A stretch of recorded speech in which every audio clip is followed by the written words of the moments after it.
Hi, everybody. We've got an interesting candidate, Marina Napolitano. Marina, why don't you say hi?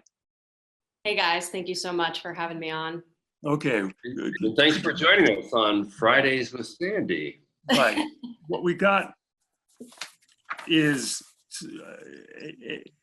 a candidate who is a data steward.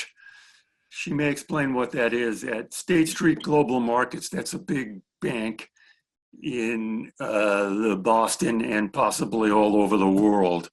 And we've got a 3.5 GPA from UMass Amherst, the flagship school of the state fleet, as it were. So we've got a 3.5 and a 640 GMAT, which is, I think we're not getting any higher than that.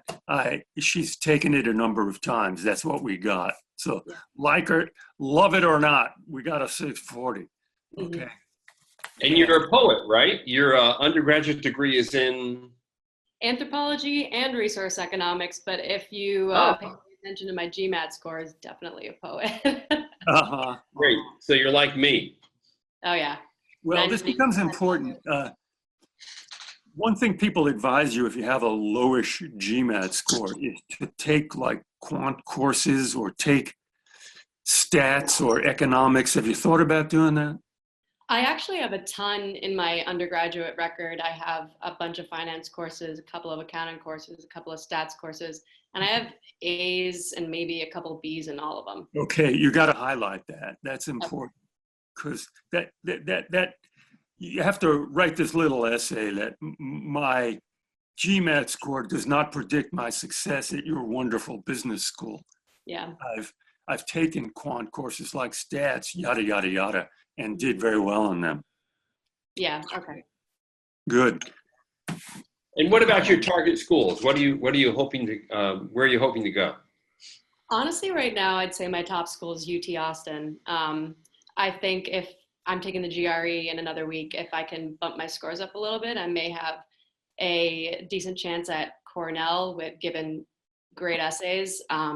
I'm also going to be applying to BU and BC, and I think I have a solid shot at either one of those. And then I had an MIT on the list for a while, but honestly, I think MIT is going to be a real stretch, yeah.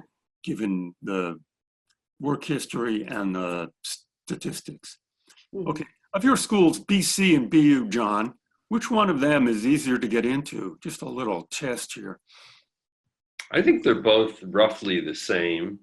And I do think that you'd have a really... I've got this. I just looked this up, and someone correct me if I'm wrong. The median GMAT at BC is 637, and at BU it's 680.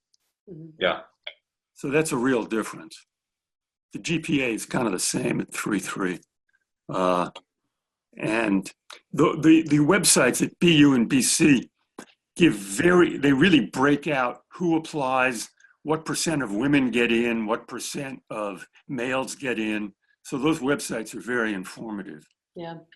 At UT Austin, your first choice, the GMAT score is 690, and at Cornell, it's 694. You'd be a real reach there. You really, even if they love you, you'd need to meet them halfway at like 6. I realize those are average scores, so guess what? Or median scores, whatever. That means that a lot of people have scores below that. I'll look up the difference later, but if they're the median score, that means I guess half the people, yes, I've got it. Half the people, don't ask for my GMAT score. Half the people have scores under that, so that's got to be somebody. Yeah. Now I'm going to throw out a curveball here, which is a reality of where we are in the world of business school applications right now.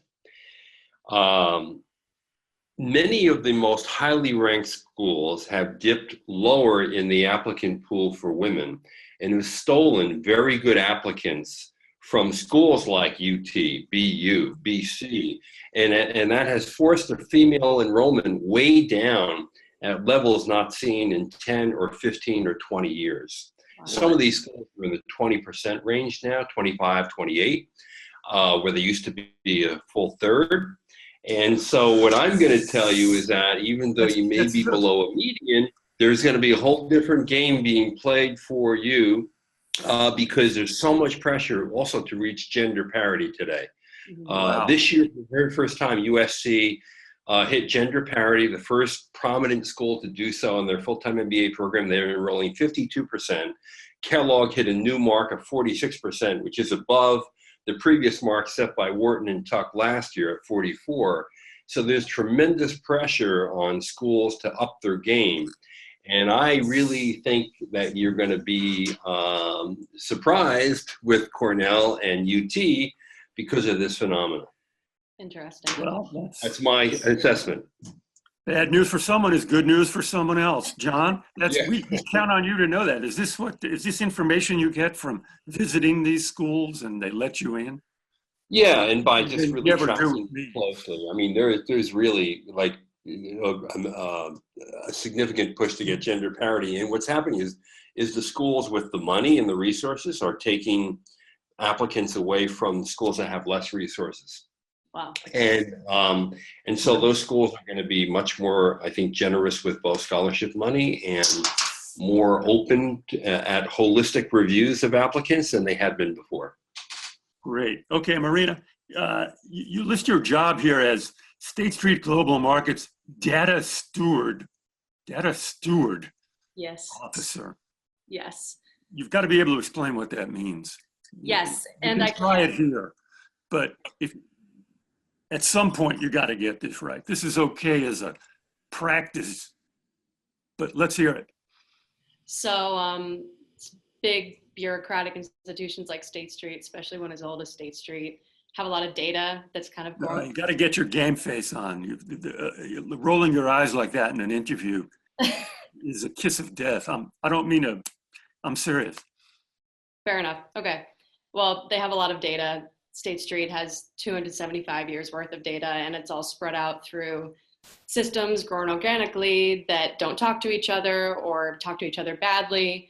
Or, I mean, there's some that talk to each other well, but not so many. So our job as data stewards is to make sure that that data is controlled so that we can not just know what's there and adhere to policies, procedures, regulatory guidelines, but also leverage it so that it's useful to an institution like State Street and it's not just sitting there. I mean, data is everything today. Good. Give me an example of that.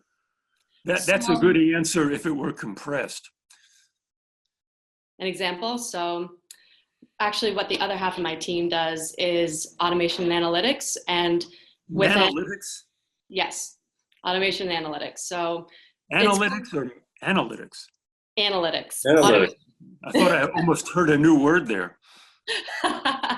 Maybe it's the Analytics. accent, That's I a don't good know. one. But yeah, what we do is, it's kind of a pilot program right now, but groups will come to us and ask us if we know where certain data is and if we can present it to them in a way that will be useful to them. And we have so far Groups been, within the bank. yes, internally. We've kind of been acting as like internal consultants for data and Yeah, that's the way to describe your job. We're the internal data consultants. okay. And the job is really data wrangler, not steward, but that's the way they That's call it. actually, yeah, that's actually the best way to describe it. A And data. Marina, how many people do you manage? There are people that have a dotted line to me. Yeah. 3. Okay. Okay, Yes. why, with such a great job, why do you want to go to business school? Because I've been in the finance world since before I graduated and learned a lot, but I mean, the most important thing I've learned is that it's not what I want to do forever.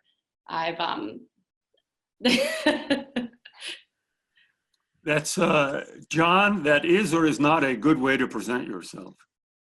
Well, I would say what you want to do as opposed to what you don't want to do. I'd be more positive on it. So I'd like to use the MBA to transition into a new opportunity where I can build on my analytical skills and do something else.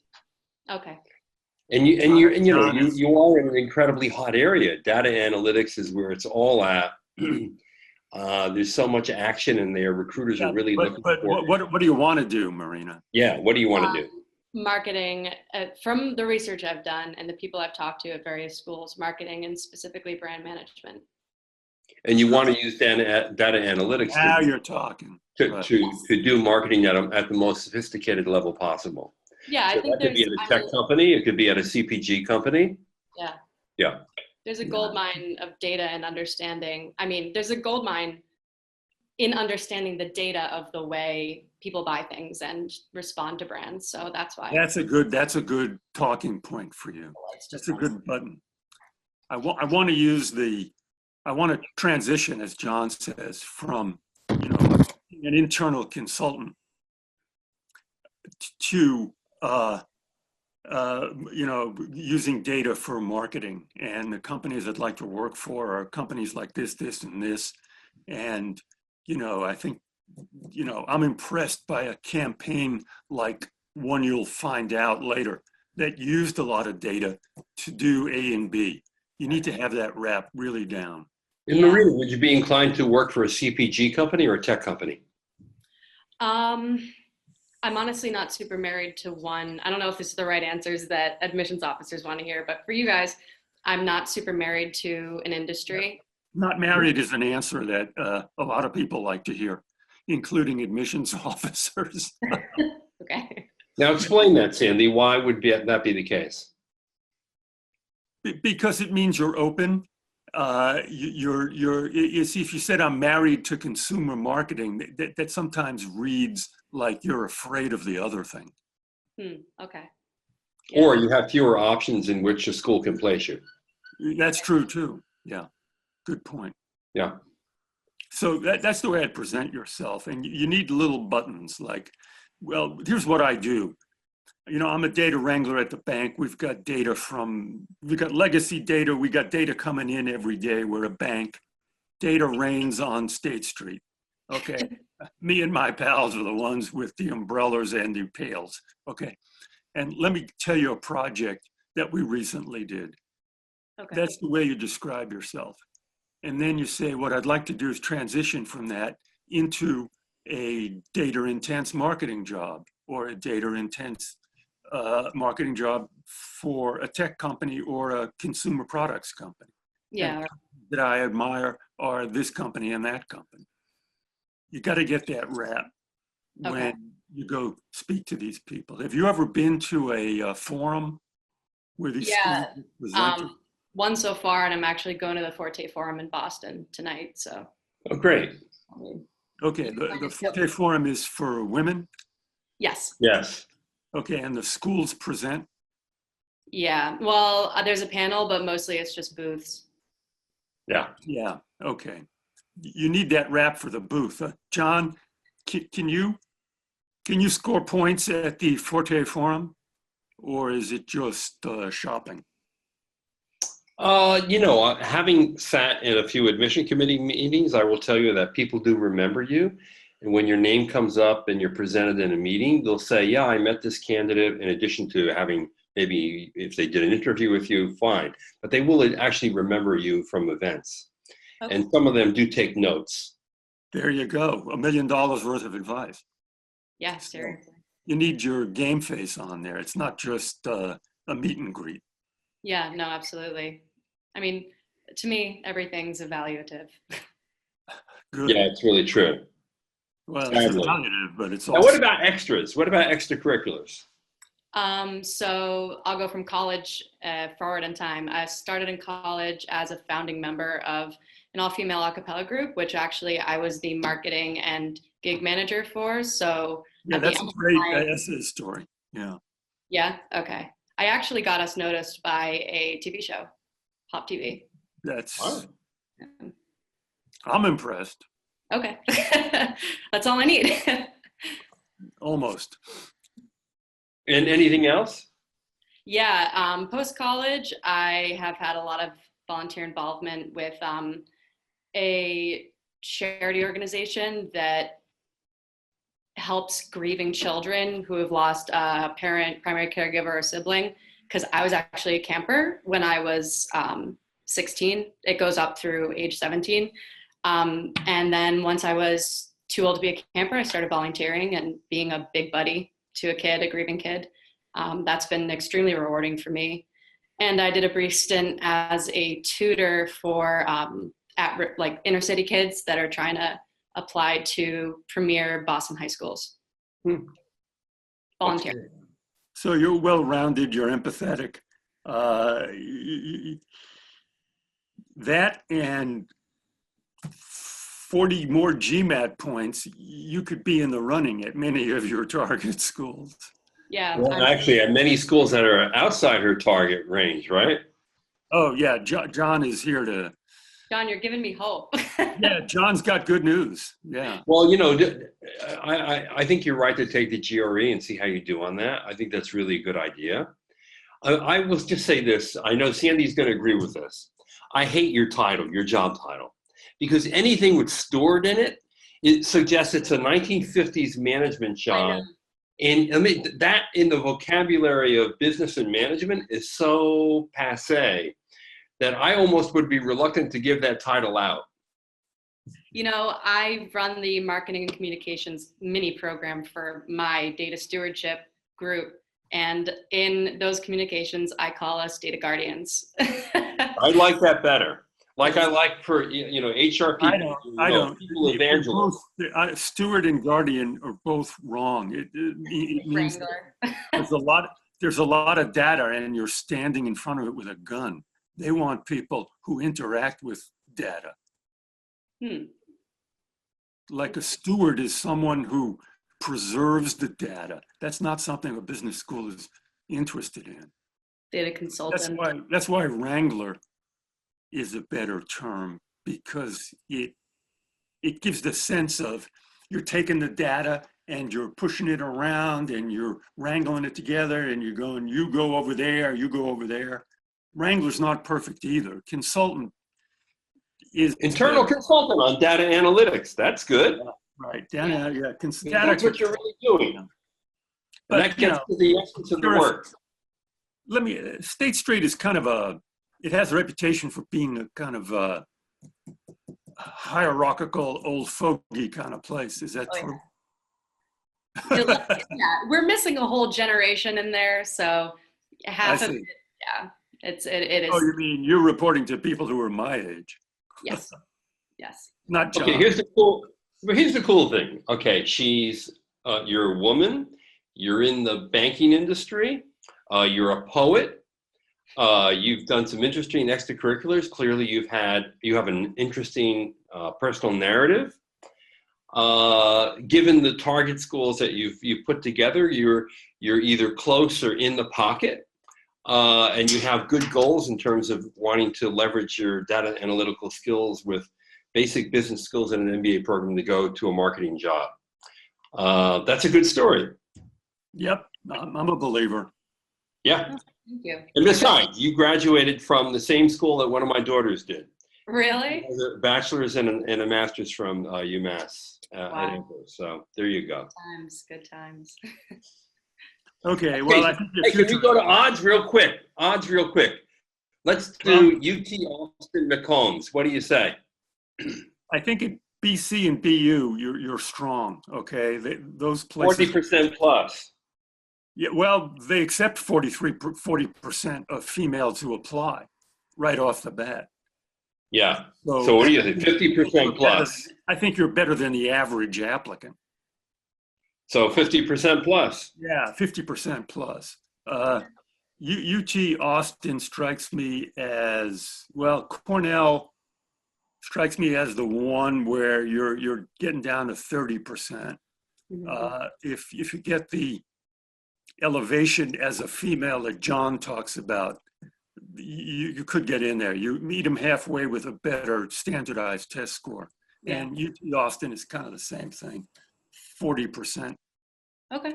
These schools are within reach. And what would be a good, well, MIT is not the right place. John, what's a Christmas present school for her? Kellogg. Really? Northwestern Kellogg. Good choice. They're known for marketing. They put a lot of people in the CPG. They just hit a 46% mark on women. They want to maintain that. That'd be a good reach school. You might even look at IU, Indiana University, because they funnel a lot of people in the CPG marketing jobs. It's a great school, spectacular MBA curriculum. P&G relies on that school a lot if you're interested in the P&G job. Those are other options. Wow. Let's leave on Kellogg. That's the good word, John. That was a great. Totally. Hey, John, you're on fire today. You're on fire, man. Listen to John. John knows this turf. And Marina, do you want to stay in Boston or get out of Boston? I want to get out for a while and then come back. Yeah, that's cool. That's great. Yeah. Because, another local option that would be a really, obviously a REIT school is Dartmouth Tuck. Yes. Great school. That could, Wow. that would really be good for you. Wow, that's some. But it is a reach given unless you do a lot better on the GRE, and it's possible. Yeah. Tuck and Kellogg are, could be 20, 25% if you get a little bit better on the GRE, right? Yeah, Kellogg is like going from the South End to Beacon Hill, Marina. Oh, accurate comparison. But So, hey, thank got a lot you. going for you. Just get a game face, get your way to describe the job and your story. Transition from this kind of data wrangling to marketing, yada, yada, yada. Got a lot going for you. Great. And GRE, if you can do better on that, that would nail it. Yeah. That's So the Marina, good luck to you. Thank you guys Okay. so Let us much. know how you do, okay? I will. Thank you And guys. and Sandy, thank you. This is Okay. John with Bye, Poets and Quants. Thanks for watching. Bye-bye. Bye-bye.